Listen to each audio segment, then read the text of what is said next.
বইটির সত্য আনন্দ publishers private limited কর্তৃক সংরক্ষিত। সত্যজিৎ রায়ের লেখা একটি ছোট গল্প দুই বন্ধু। এই গল্পটি প্রথম প্রকাশিত হয় সন্দেশ পত্রিকায় 1396 সালে, অর্থাৎ ইংরেজির 1989 সালে। শুরু হচ্ছে দুই বন্ধু।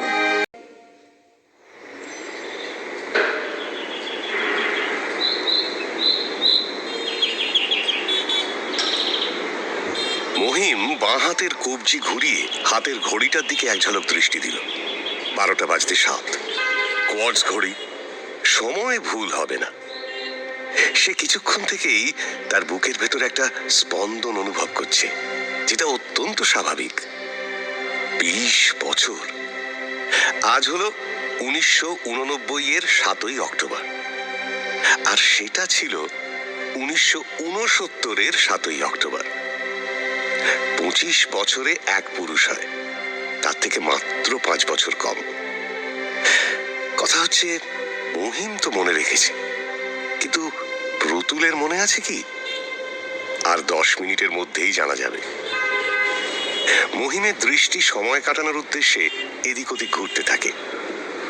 সে দাঁড়িয়েছে লাইট হাউসের বুকিং কাউন্টারের সামনের জায়গাটায়, যাকে বলে লবি। এখানেই প্রতুলের আসার কথা। মহিমের সামনের দরজার কাঠের ভেতর দিয়ে বাইরের রাস্তা দেখা যাচ্ছে। ওপারে গলির মুখে একটা বইয়ের দোকানের সামনে জটলা। রাস্তায় 4টে বিভিন্ন রঙের অ্যাম্বাসেডর দাঁড়ানো, আর একটা রিক্সা। এবার দরজার ওপরে দৃষ্টি গেল মহিমের। হাতে আঁকা চালু হিন্দি ছবির বিজ্ঞাপন। তাতে সবচেয়ে বেশি চোখে পড়ে যার জোরে ছবি হিট করেছে, সেই চাড়া দেওয়া গোঁফওয়ালা ভিলেন কিশোরীলালকে। মহিম অবশ্যই হিন্দি ছবি দেখে না। আজকাল ভিডিও হওয়াতে সিনেমা দেখাটা একটা ঘরোয়া ব্যাপার হয়ে গেছে। আর সিনেমা হাউসগুলোর যা অবস্থা! মহিম তার বাবার কাছে শুনেছে যে এককালে লাইট হাউস ছিল কলকাতার গর্ব, আর আজ ভাবলে কান্না পায়। বুকিং কাউন্টারের সামনে লোকের রাস্তায় আসা যাওয়া দেখতে দেখতে মহিমের মন চলে গেল অতীতে।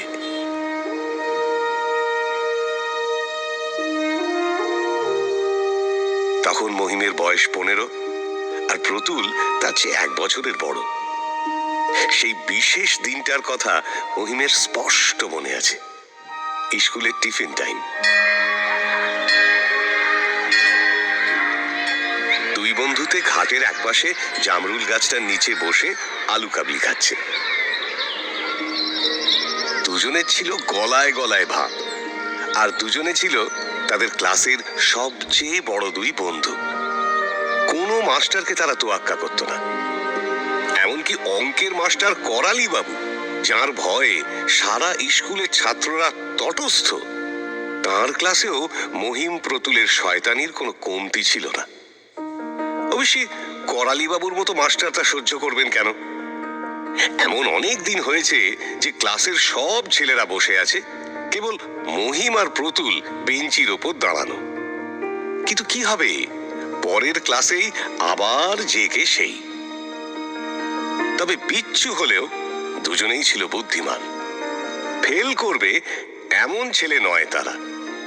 সারা বছর ফাঁকি দিয়েও পরীক্ষায় ছাত্রদের মধ্যে মহিমের স্থান থাকতো মাঝামাঝি, আর প্রতুল নিচের দিকে। প্রতুলের বাবার রেলওয়েতে বদলির চাকরি। 1969-এ তাঁর হুকুম এলো ধানবাদ যাওয়ার। প্রতুলেরও অবশ্যই বাবার সঙ্গে যেতে হবে, ফলে তার বন্ধুর সঙ্গে যোগ বিচ্ছিন্ন হয়ে যাবে। সেই নিয়েই দুজনের কথা হচ্ছিল। আবার কবে দেখা হবে কে জানে, বলল প্রতুল। কলকাতার পাট একবার তুলে দিলে ছুটিতেও এখানে আসার চান্স খুব কম। বরং তুই যদি ধানবাদে আসিস তাহলেও দেখা হতে পারে। ধানবাদ আর কে যায় বল? বাবা তো ছুটি হলেই হয় পুরী, না হয় দার্জিলিং। আজ অব্দিও এই নিয়ম পাল্টায়নি। প্রতুল একটা দীর্ঘশ্বাস ফেলল, তারপর কিছুক্ষণ ঘাসের দিকে চেয়ে থেকে বলল, তুই বড় হয়ে কি করবি ঠিক করেছিস? মহিম মাথা নাড়ল। সেসব এখন ভাবতে যাব কেন, ঢের সময় আছে। বাবা তো ডাক্তার, উনি অবশ্যই খুশি হবেন আমিও যদি ডাক্তার হই, কিন্তু আমার ইচ্ছে নেই। তুই কিছু ঠিক করেছিস? না। কিছুক্ষণ দুজনেই চুপ। তারপর প্রতুলই কথাটা পারল। শোন, একটা ব্যাপার করলে কেমন হয়? কি ব্যাপার? আমরা তো বন্ধু, সেই বন্ধুত্বের একটা পরীক্ষার কথা বলছিলাম। পরীক্ষা মানে? কি আবোল তাবোল বকছিস? আবল তাবল নয়, বলল প্রতুল। আমি গল্পে পড়েছি এরকম হয়। কি হয়? ছাড়াছাড়ির মুখে দুজন দুজনকে কথা দেয় যে 1 বছর পর অমুক দিন অমুক সময় অমুক জায়গায় আবার মিট করবে। মহিম ব্যাপারটা বুঝল, একটু ভেবে বলল,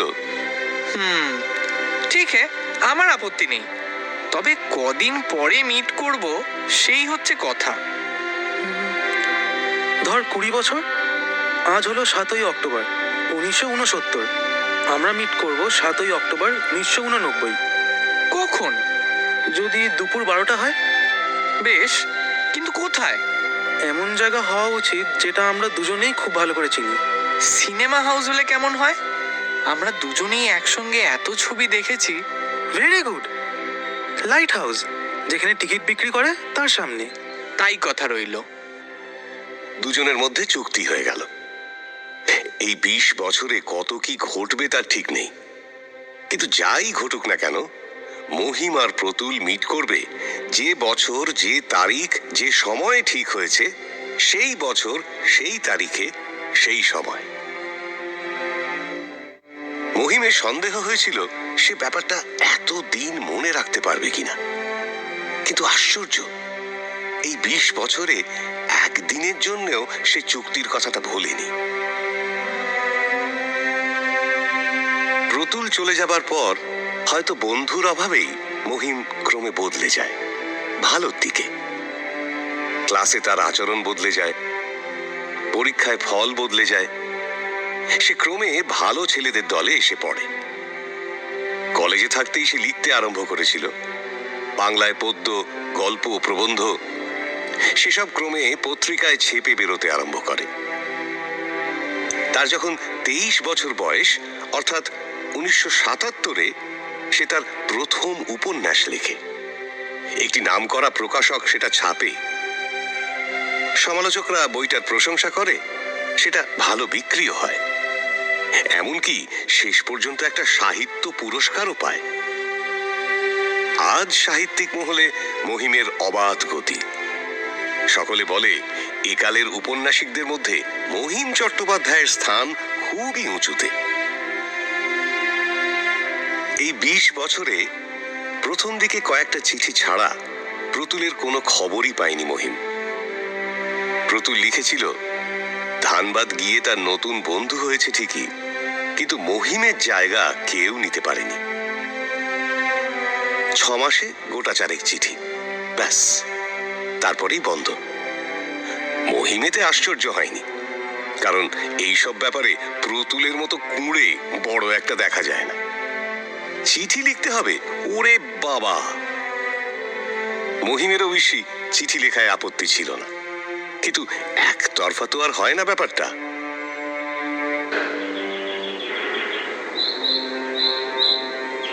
12:02।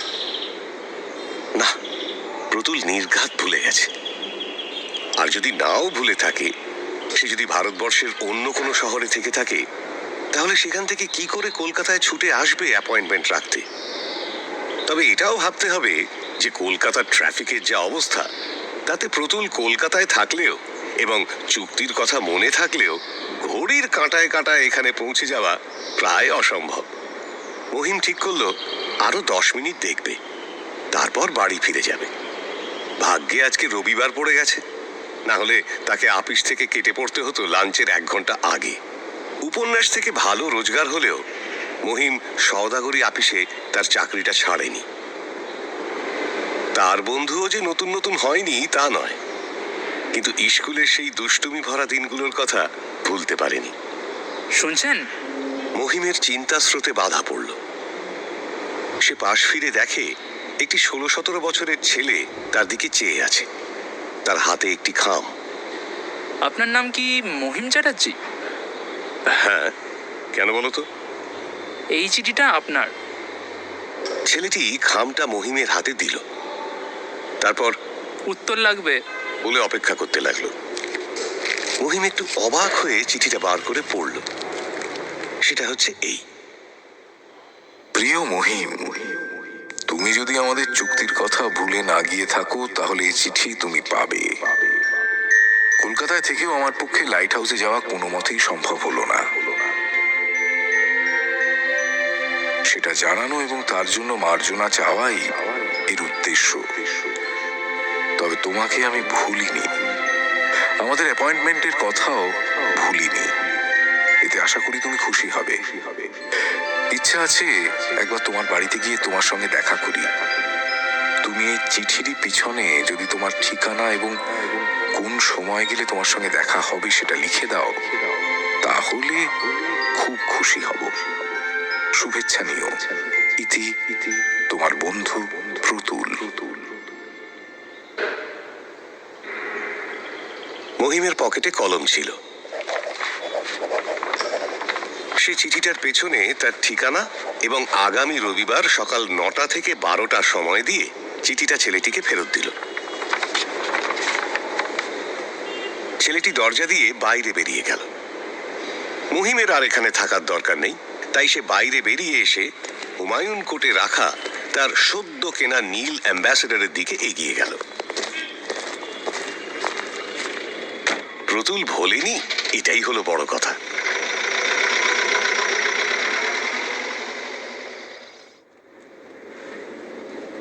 কিন্তু রবিবার, তাও সে কলকাতায় থেকে কেন লাইট হাউসে আসতে পারলো না, সেটা মহিমের কাছে ভারী রহস্যজনক বলে মনে হলো। তার সঙ্গে যে মহিম যোগাযোগ করবে সে উপায়ও নেই, কারণ চিঠিতে কোনো ঠিকানা ছিল না।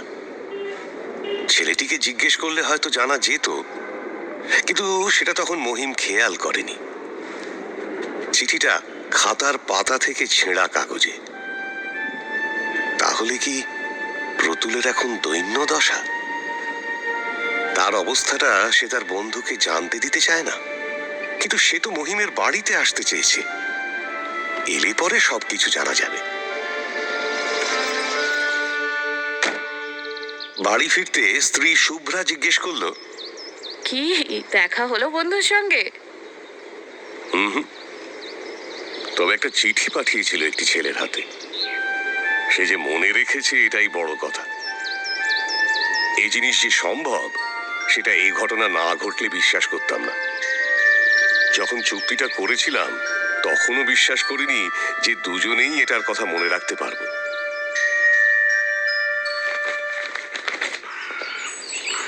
পরের রবিবার সকাল 10টা নাগাদ মহিম বৈঠকখানায় বসে খবরের কাগজ পড়ছে। এমন সময় দরজায় রিং হলো। চাকর পশুপতি গিয়ে দরজা খুলল। বাবু আছেন? প্রশ্ন এলো মহিমের কানে। চাকর হ্যাঁ বলতে দরজা দিয়ে একটি ভদ্রলোক ভেতরে ঢুকে এলেন। তার মুখে হাসি, ডান হাতটা সামনের দিকে বাড়ানো। মহিমও তার ডান হাতটা বাড়িয়ে ভদ্রলোকের হাতটা শক্ত করে ধরে অবাক হাসি হেসে বলল, কি ব্যাপার প্রতুল, তুই দেখছি শুধু গতরে বেড়েছিস। চেহারা একটুও পাল্টায়নি। বস বস। প্রতুলের মুখ থেকে হাসি যায়নি। সে পাশের সোফায় বসে বলল, বন্ধুত্বের এর চেয়ে বড় প্রমাণ আর কি হতে পারে? এক্স্যাক্টলি, বলল মহিম। আমিও ঠিক সেই কথাই ভাবছি। তুই তো লিখিস, তাই না?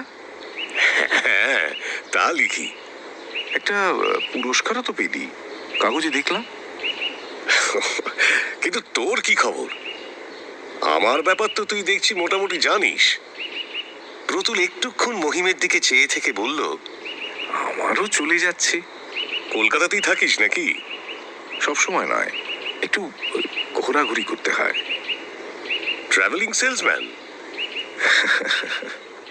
প্রতুল মৃদু হাসল, কিছু বলল না। কিন্তু একটা কথা তো জানাই হয়নি, বলল মহিম। কি? সেদিন তুই বেটা ছেলে এলি না কেন? হ্যাঁ, কারণটা কি? অন্য লোকের হাতে চিঠি পাঠালি কেন? আমার একটু অসুবিধে ছিল। কি অসুবিধা? খুলে বল না বাবা। কথাটা বলতে বলতেই মহিমের দৃষ্টি জানলার দিকে চলে গেল। বাইরে গোলমাল, অনেক ছেলে ছোকরা কেন জানি একসঙ্গে হল্লা করছে। মহিম একটু বিরক্ত হয়ে উঠে গিয়ে জানলার পর্দা ফাঁক করে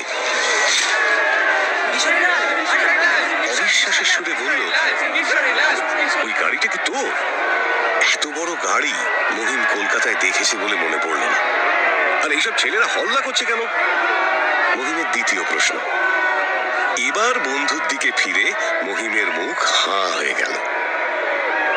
প্রতুল নাকের নিচে একজোড়া চাড়া দেওয়া পুরু গোঁফ লাগিয়ে তার দিকে চেয়ে মিটি মিটি হাসছে।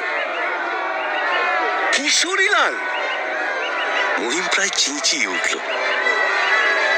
প্রতুল গোঁফ খুলে পকেটে রেখে বলল, এখন বুঝতে পারছিস তো কেন লাইট হাউসে যেতে পারিনি? খ্যাতির বিড়ম্বনা, রাস্তাঘাটে বেরোনো অসম্ভব। মাই গড! প্রতুল উঠে পড়ল। না, বেশিক্ষণ থাকলে আর ভিড় সামলানো যাবে না। আমি কাটি। আমার ছবি একটাও দেখিস না তো? তা দেখিনি। একটা অন্তত দেখিস। লাইট হাউসে দুটো টিকিট পাঠিয়ে দেবো। প্রতুল বাইরের দরজার দিকে এগিয়ে গেল, মহিম তার পেছনে। দরজা খুলতে একটা বিরাট হর্ষধ্বনির সঙ্গে কিশোরীলাল, কিশোরীলাল চিৎকার শুরু হয়ে গেল।